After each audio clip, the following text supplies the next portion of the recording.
Hello students, welcome to Rudra academy. इस series में हम क्लास 7th की ज्योग्राफी कंप्लीट कर रहे हैं और इसी सीरीज़ में ये हमारा थर्ड लेक्चर है।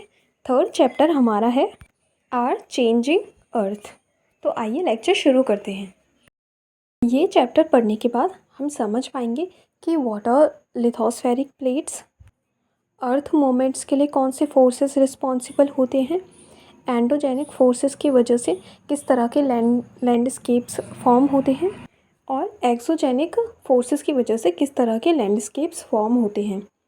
एंडोजेनिक में वॉल्केनोस क्या होते हैं और अर्थक्वेक्स क्या होते हैं, और एक्सोजेनिक फोर्सेस में रिवर्स, सी वेव्स, ग्लेशियर्स और विंड्स की वजह से किस तरह के लैंडफॉर्म्स फॉर्म होते हैं।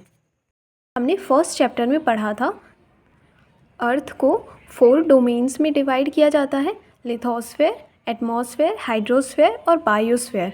उसमें जो लिथोस्फेयर था वो हमारा अर्थ का सॉलिड पार्ट था जो कि रॉक्स और मिनरल्स का बना होता है। ये लिथोस्फेयर बहुत सारे पार्ट्स में टूटा हुआ होता है, जैसा कि आप इस इमेज में देख सकते हैं। इन्हीं टूटे हुए पार्ट्स को प्लेट्स बोलते हैं, लिथोस्फेरिक प्लेट्स। ये प्लेट्स हमेशा स्लोली मूव करती रहती हैं। ये लिथोस्फेरिक प्लेट्स का मूवमेंट अर्थ के अंदर जो मैग्मा होता है उसके मूवमेंट के कारण होता है। हमने सेकंड चैप्टर में पढ़ा था कि मैग्मा रॉक्स के मॉल्टन फॉर्म को बोलते हैं, जिसका कि बहुत हाई टेम्परेचर होता है और ये अर्थ के मेंटल लेयर में मौजूद होता है। तो यहाँ से हम लिथोस्फेरिक प्लेट्स के बारे में देख सकते हैं। हमारी अर्थ की जो क्रस्ट होती है वो बहुत सारे बड़े और छोटे पार्ट्स में डिवाइड होती है और इन्हीं प्लेट्स के ऊपर कॉन्टिनेंट्स और हमारे ओशन फ्लोर्स मौजूद होते हैं।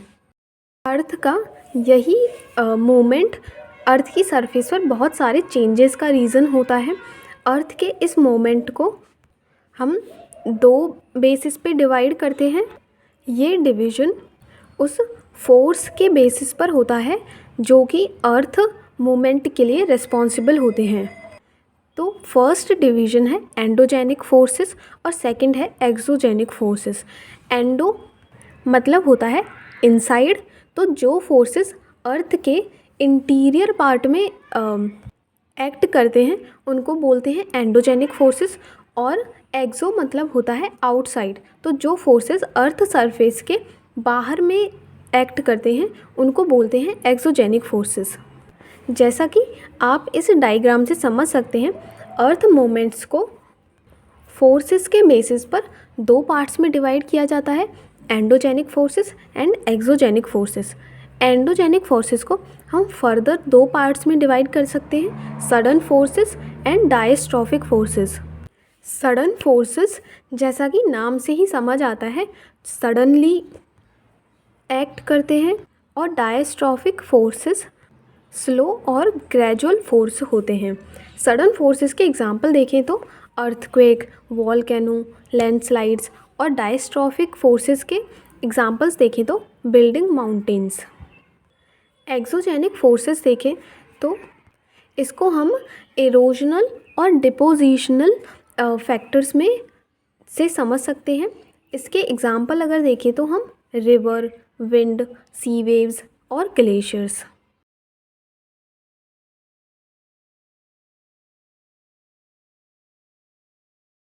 वैसे ही जब ये प्लेट्स मूव करती हैं तो इनके मूवमेंट के कारण अर्थ की सरफेस में वाइब्रेशंस पैदा होते हैं, और ये वाइब्रेशंस पूरी अर्थ में ट्रैवल करते हैं। इन्हीं वाइब्रेशंस को अर्थक्वेक बोलते हैं। हिंदी में इसे भूकंप बोला जाता है। अर्थ की क्रस्ट में जिस पॉइंट से ये मोमेंट स्टार्ट होता है उसको हम फोकस बोलते हैं। फोकस से जस्ट ऊपर होता है एपिसेंटर। इसी एपिसेंटर से जो वाइब्रेशंस होती हैं वो पूरी अर्थ में फैल जाती हैं एज अ वेव। अर्थक्वेक की जो स्ट्रेंथ होती है वो सबसे ज़्यादा एपिसेंटर पर ही होती है, मतलब सबसे ज़्यादा डैमेज यहीं पर होता है। और जैसे जैसे वेव्स की डिस्टेंस बढ़ती जाती है वैसे वैसे उसकी इंटेंसिटी भी कम होती जाती है। अर्थक्वेक वेव्स को हम 3 पार्ट्स में डिवाइड करते हैं। फर्स्ट है पी वेव्स, इनको हम लॉन्गिट्यूडिनल वेव्स भी बोलते हैं। सेकंड है एस वेव्स, जिसको कि ट्रांसवर्स वेव्स भी बोलते हैं। और थर्ड है एल वेव्स, जिनको कि सरफेस वेव्स भी बोलते हैं। इन वेव्स के बारे में आप आने वाली क्लासेस में पढ़ेंगे। अर्थक्वेक को सीस्मोग्राफ की मदद से मेजर किया जाता है और अर्थक्वेक के मैग्नीट्यूड्स को रेक्टर स्केल से मेजर करते हैं। 2.0 और उससे कम मैग्नीट्यूड वाले अर्थक्वेक लेस इंटेंसिटी वाले होते हैं, जिनको कि बहुत ही कम एरिया में महसूस किया जाता है। 5.0 और उससे ज़्यादा मैग्नीट्यूड वाले अर्थक्वेक डैमेजिंग हो सकते हैं, जैसे कि चीज़ों का गिरना। 6.0 और उससे ज़्यादा मैग्नीट्यूड वाले अर्थक्वेक वेरी स्ट्रॉन्ग अर्थक्वेक होते हैं। और 7.0 तक मैग्नीट्यूड वाले जो अर्थक्वेक होते हैं वो कि मेजर अर्थक्वेक होते हैं, जो कि बहुत ही डिवास्टेटिंग हो सकते हैं। 26 जनवरी 2001 को भुज शहर में रेक्टर स्केल 6.9 मैग्नीट्यूड वाला भूकंप आया था, जिसकी वजह से बिल्डिंगें गिरना, शहरों में आग लगना जैसे इम्पैक्ट्स देखे गए थे। हालांकि हम भूकंप की भविष्यवाणी नहीं कर सकते हैं या हम उसका पता पहले से नहीं लगा सकते हैं, लेकिन हम उसके लिए प्रिपेयर हो सकते हैं ताकि उससे जो तबाही हो हम उसको कम कर सकें।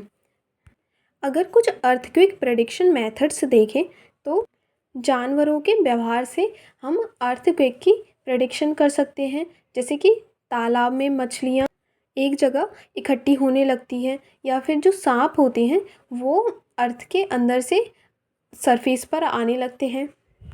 अर्थक्वेक से प्रिपेयर होने के क्या तरीके होते हैं? अर्थक्वेक अगर आता है तो उस टाइम पे सेफ़ स्पॉट्स होते हैं, जैसे कि रसोई के काउंटर या मेज़ के नीचे आपको होना चाहिए, या फिर दीवार के अंदरूनी कोने में, ताकि अगर कोई चीज़ गिरे तो वो आपके ऊपर ना गिरे। हमें आग वाले स्थान, चिमनी या फिर जो खिड़कियाँ टूट सकती हैं, ऐसे शीशे और तस्वीर के जो फ्रेम होते हैं उनसे दूर रहना चाहिए। और ज़्यादा से ज़्यादा लोगों में इसके बारे में अवेयरनेस फैलानी चाहिए कि कैसे हम अर्थक्वेक से प्रिपेयर हो सकते हैं। हम एक्सोजेनिक फोर्सेस के बारे में देखते हैं तो हमारा जो अर्थ सरफेस होता है या जो लैंडस्केप्स होते हैं वो कंटिन्यूसली 2 प्रोसेसेस से चेंज होते रहते हैं। वो हैं वेदरिंग एंड इरोजन। रॉक्स के टूटने से जो चेंजेस होते हैं या फिर रॉक्स के टूटने को वेदरिंग बोलते हैं।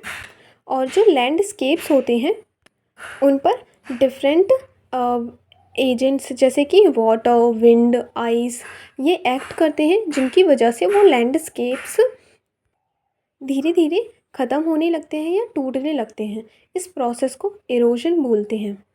यही जो इरोडेड मटेरियल होता है वो डिफरेंट एजेंट्स जैसे कि वाटर, विंड एक्सेट्रा इनकी मदद से ट्रांसपोर्ट किया जाता है एक जगह से दूसरी जगह पर, और उसको दूसरी जगह पे जाकर डिपॉजिट कर दिया जाता है।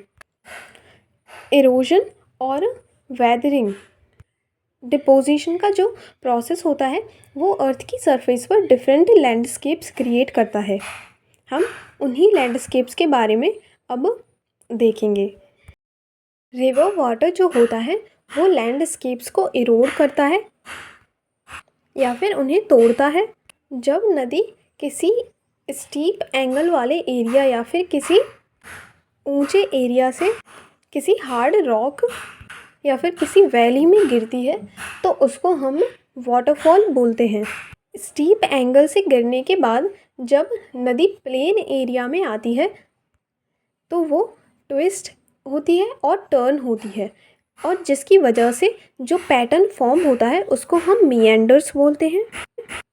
इन मिएंडर्स में नदी कॉन्टिन्यूसली इरोजन और डिपोजिशन करती है, मतलब कुछ चीज़ें तोड़ती है और कुछ चीज़ें लाकर वहाँ पर पटक देती है।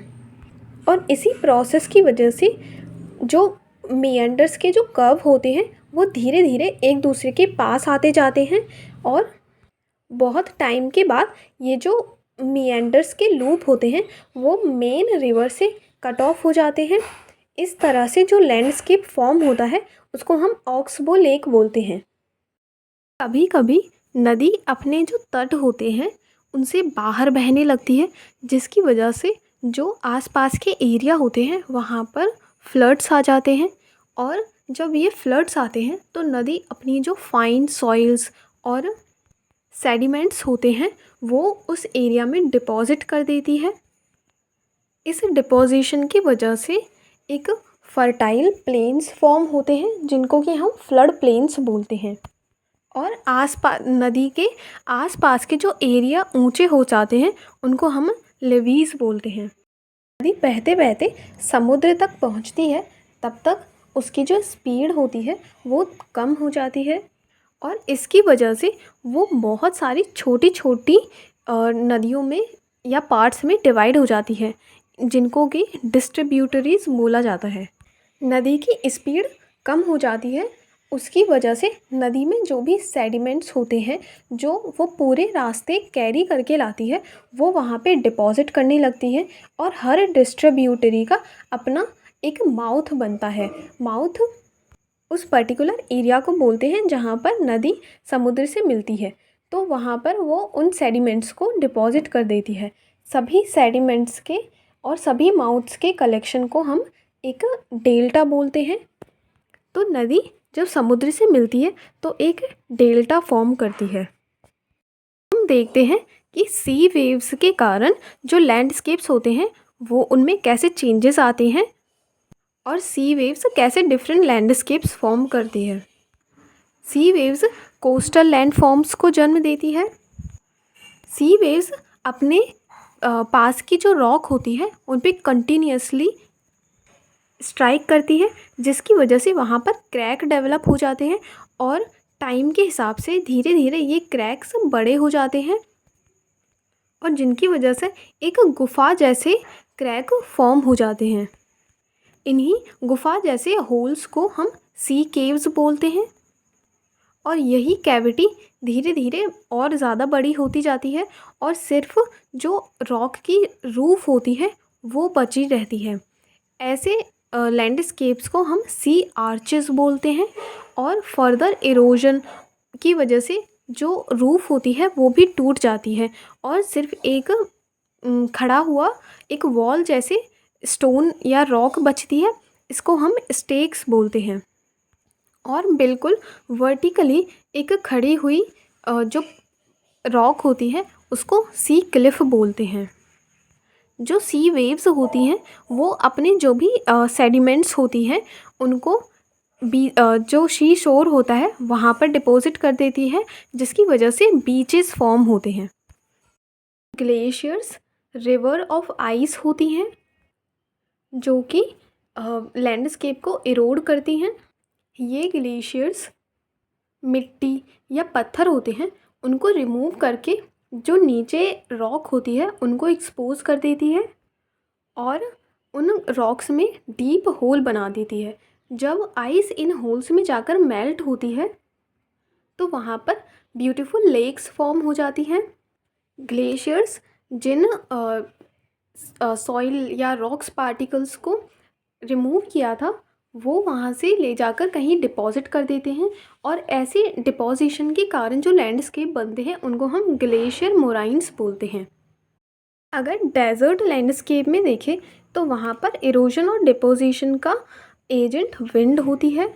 आप अगर डेजर्ट्स में जाएंगे तो आपको एक रॉक दिखेगी मशरूम शेप में, इनको हम मशरूम रॉक्स बोलते हैं।